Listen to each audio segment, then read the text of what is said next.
they usually choose to change teams, or do they often get kicked? So I think it's probably more like half and half. Like if we just go down the order here, Winterbottom, he chose, I think. Actually, I think what was happening with Larkham's in 0506? They merged with WPS, but I think Frosty was already in conversations to go to FPR, so I think he chose to. And the same, he chose both times. The teams wanted to keep him. Courtney, I think Courtney chose to leave every time. Van Gisbergen, and usually with the longer careers, the more successful they are, because they have to be, otherwise they're gone. Van Gisbergen, 07, he was technically a Stone Brothers driver, but he was driving for Team Kiwi Racing. And so they put him in Stone Brothers Racing in 08, and so he was there until he chose to leave at the end of 2012 because they were going to be switching to Mercedes-Benz, and he thought they were going to be rubbish, which they were. Then he drove for Techno, and then he chose to leave because he was going to be driving for Triple Eight and winning championships, so he chose. Will Davison, I think he chose. He might have got. I think he got an offer to stay at HRT at the end of 2010, even though he had a terrible year. He did get kicked from FPR in 2013. That was a bit of a tricky situation, that one, because Ford, they were the Ford factory team. They were waiting on word from Ford about what they were going to be doing for sponsorship in terms of Ford factory backing. And they also had Chaz Mostert doing a great job at DJR, so Davison got the boot and got signed by Betty Clemenco. But then, so he did 14 and 15 there driving for the Mercedes. And then he chose to leave to go to Techno. And then Techno kicked him at the end of 2017. And then technically he did compete in 2020, but the team folded up because their sponsor pulled out. And so but then he came back and got signed by DJR. So yeah, a bit of half and half there for Will Davison. Lee Holdsworth chose to leave at the end of 2011. 2014. What Lee Holdsworth 2014? Oh, Mercedes. Yeah, so Lee Holdsworth went to Stone Brothers for 2012, which was arguably a good opportunity for him. He didn't seem to be quite as good as his teammates though. And then they changed to Mercedes, and he stayed there, and they had the tough times. And then there was conversations like, oh, he's going to stay, and then he was like, no, I'm going to leave. So he changed his mind later in the year. Went to Charlie Schwerkolt for 2015. So yeah, he's chosen twice there. And then he got kicked at the end of 2018, kicked at the end of 2020, and retired at the end of 2022. So maybe his opportunities had dried up by that point. David Reynolds. What happened in 2010, 2009, 2010? Because Walkinshaw had cars. They signed Fabian Coulthard for 2010. Who was in 2009? Reynolds and Dumbrell at Walkinshaw. 2010 was Andrew Thompson and Fabian Coulthard. So I don't know what was going on at Walkinshaw back then. I didn't watch at the time, so a lot of what I know is what I've read and what I've seen in interviews and things like that.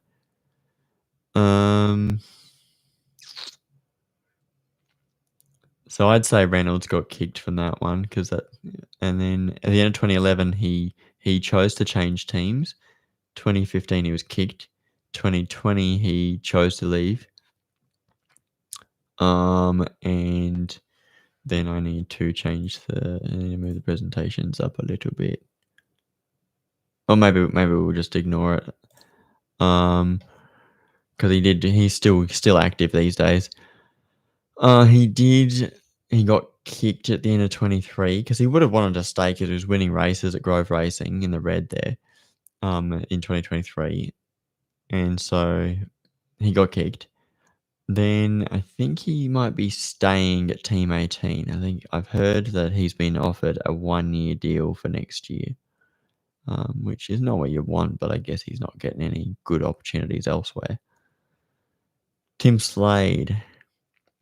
Tim Slade is an interesting one because he was supported by James Rosenberg, who was a South Australian motorsport supporter.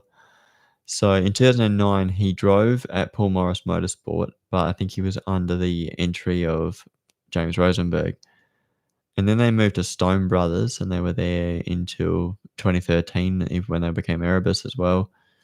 And then Slade just had enough and he didn't want to be there anymore. And he moved to Walkinshaw for 2014. But this is when he parted ways with James Rosenberg, who supported Nick Percat for 2014. So, Slade's chosen to move there. 2015 to 16, he chose to move. And at the end of 2019, he got kicked. So, and then 2021, 22, and then he drove for 23 and 24 with another team. I think he's had quite a few more choices rather than getting kicked. Charles Mostert is a star driver. He's had the choice every time. Scott Pye, 2013. Don't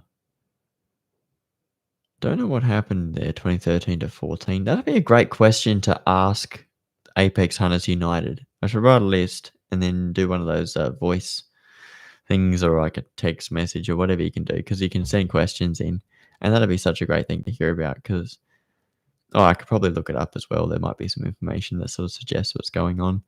But he drove for LDM in 2013, and then in 2014 he got picked up by DJR, which became DJR Team Penske. And then it was a bit of a, I think DJR Team Penske technically kicked Scott Pye because they signed Scott McLaughlin, and they already had Fabian Coulthard under contract. So technically Scott Pye was kicked, but he was being replaced by Scott McLaughlin, so he didn't have an issue with it really. I don't think they mentioned that too much with Ryan's story. And Scott went to have a bit of success. The most success he had in his career was at Walkinshaw there from 2017 to 19, 3-year deal. He was pretty happy with that. Then he chose to leave to Team 18 in 2020. So, but we're looking at like the top drivers who've had the longest careers. Those guys have had the opportunities. It's the ones down the bottom that don't. Like you got Gary Jacobson down there. 2019 to 2020, Kelly Racing went from 4 cars to 2 cars, and they were going to be keeping their top 2 drivers. So Gary technically got kicked. Then in 2020 he was at Matt Stone Racing, and then they decided to be they decided to run their 2 young guns. I mean, technically Gary was a young gun anyway, but they decided to run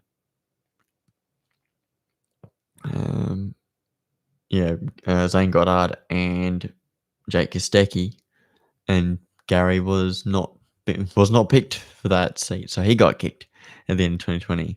2021 and 22, he did actually get kept for that one. So, but technically, in 2021 was Team Sydney, and 2022 was Premier Racing because the team actually got sold in between seasons. So, and it was a whole different thing because 2021 he was driving the oldest, crappiest car on the grid.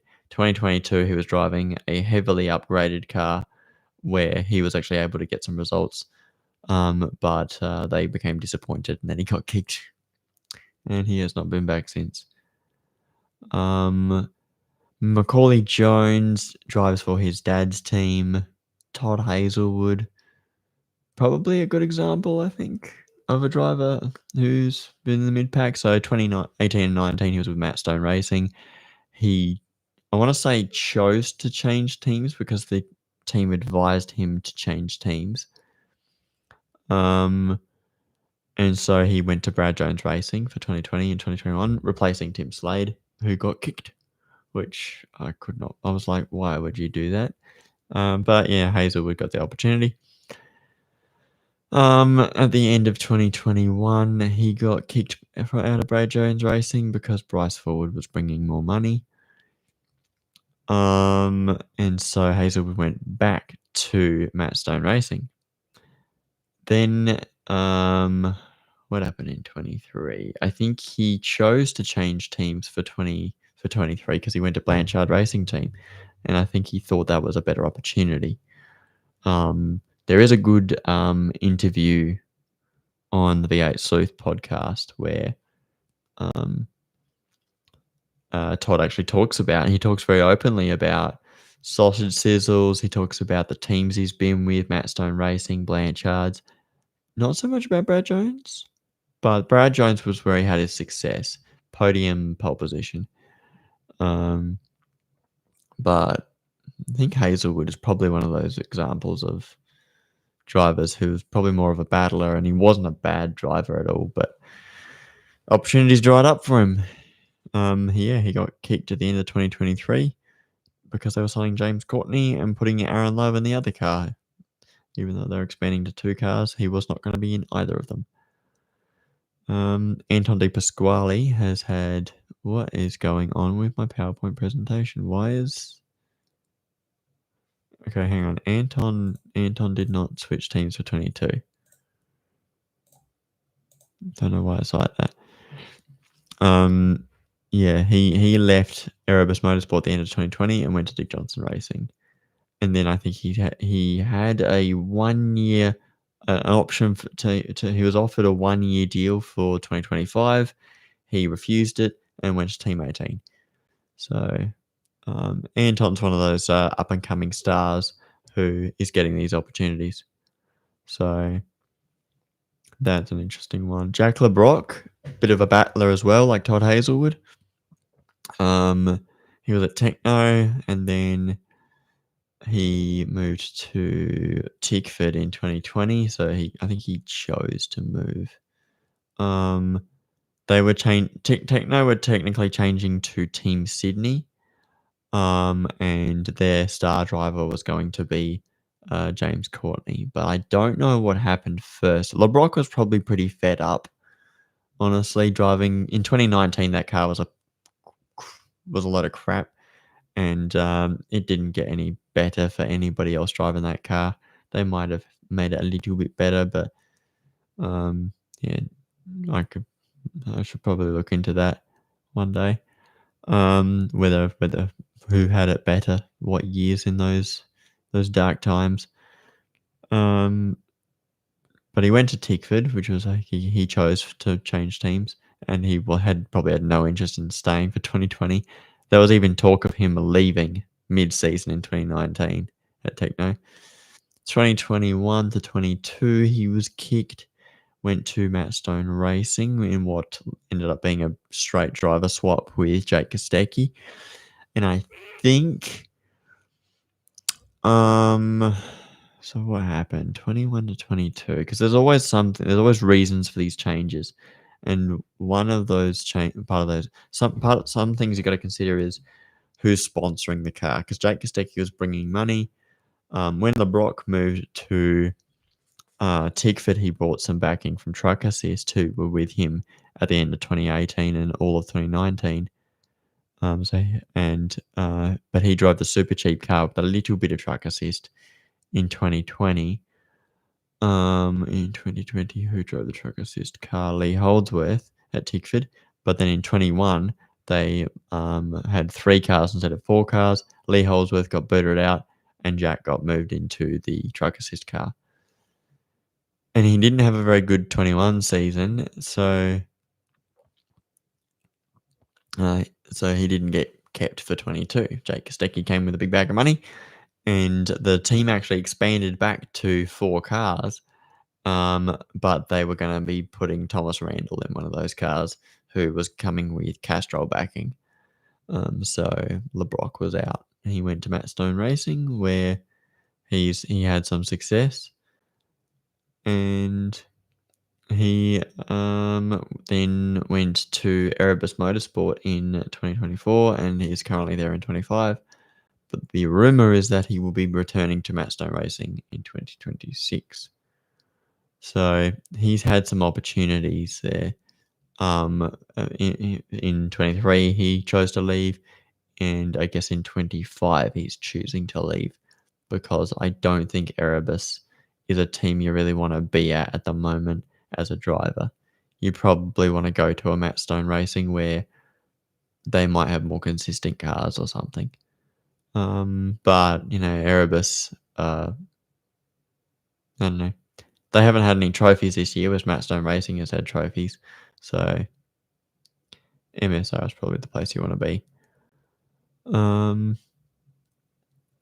So LeBrock has definitely had some opportunities there. So I think probably the higher up you go in the pecking order, the more in terms of the most experienced guys, the more chances they've had to change teams, and they chose to change teams. So I think that's when you're going to see those opportunities there. Nick Percat, I think, chose to change teams. He was offered a 1-year deal for. I'm going to move to 2025 because it's going to be easier that way. Nick Percat here. Was it Walkinshaws 2014? Then what happened 2015? He got kicked at the end of 2014. He went to Lucas Dumbrell Motorsport. I think they talked about it being like a loan or something, but so he was there for a couple of years, and then he went to Brad Jones Racing. He chose to leave LDM, which was great because that was a sinking ship. At the end of 21, he left Brad Jones Racing to go to Walkinshaws. It didn't work out, and he was offered a deal, so he could have stayed for 24, and but he chose to leave and went to Matt Stone Racing. So yeah, I think the more experienced they are, the more opportunities they've had to stay. And you got like a guy like Richie Stanaway down here. He's a pretty similar situation to Gary Jacobson. 2018, he was kicked. 2019, the team folded, and it was he didn't find an opportunity elsewhere. And then he had a what do you call it? What is it called when you go away and then you come back? It's not a hiatus. It's like something else. It's I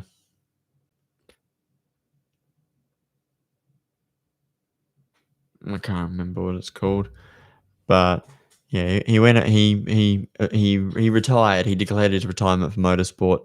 Went and did some other stuff. Came back in 20. He started talking about coming back in 21, 22. He did Bathurst as an Enduro wildcard.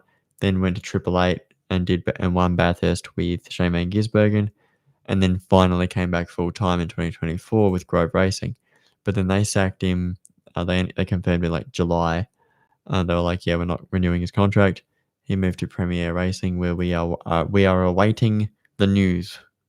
We're waiting. We don't know if he's been kept or if he's leaving.